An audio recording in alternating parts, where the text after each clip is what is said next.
Ce procureur adjoint a été poignardé à 36 reprises. La police a pourtant conclu à un suicide. On te raconte. Abonne-toi, on publie une nouvelle affaire tous les jours. Le 4 décembre 2003, le corps sans vie de Jonathan Luna, 38 ans, procureur adjoint à Baltimore, est retrouvé dans un ruisseau à environ 160 km de son bureau.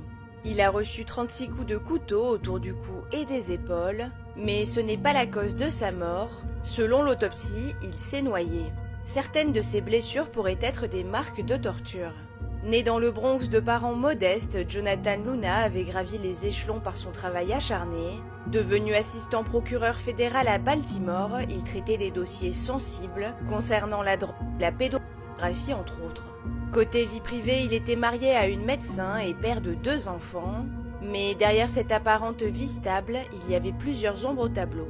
Jonathan Luna avait des dettes de cartes de crédit d'environ 25 000 $ et était soupçonné d'être corrompu dans une affaire judiciaire qu'il avait traitée récemment.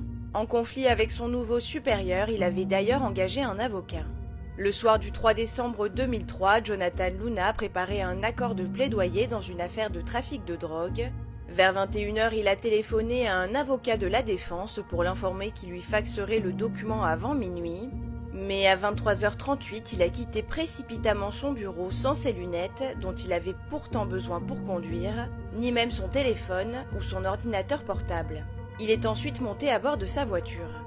Il a commencé par faire un retrait de 200 $, puis il a pris de l'essence en Pennsylvanie vers 3 h 20 du matin, avant de sortir de l'autoroute vers 4 h. Un ticket de péage taché de sang a été retrouvé par la suite, ce qui est assez étonnant car il avait un badge télépéage. C'est à 5 h 30 que sa voiture a été découverte, moteur allumé, pleine de sang, et 200 $ en liquide y étaient éparpillés. Au début de l'enquête, la thèse du suicide est écartée par le médecin légiste qui conclut à un homicide, mais le FBI finit par considérer que c'est un suicide, alors même qu'il est très peu probable que Jonathan ait pu se poignarder lui-même dans le cou à autant de reprises.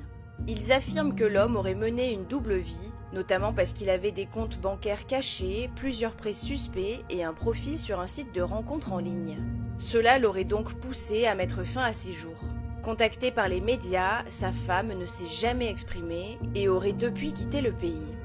À l'heure actuelle, on ne sait toujours pas ce qu'il s'est passé.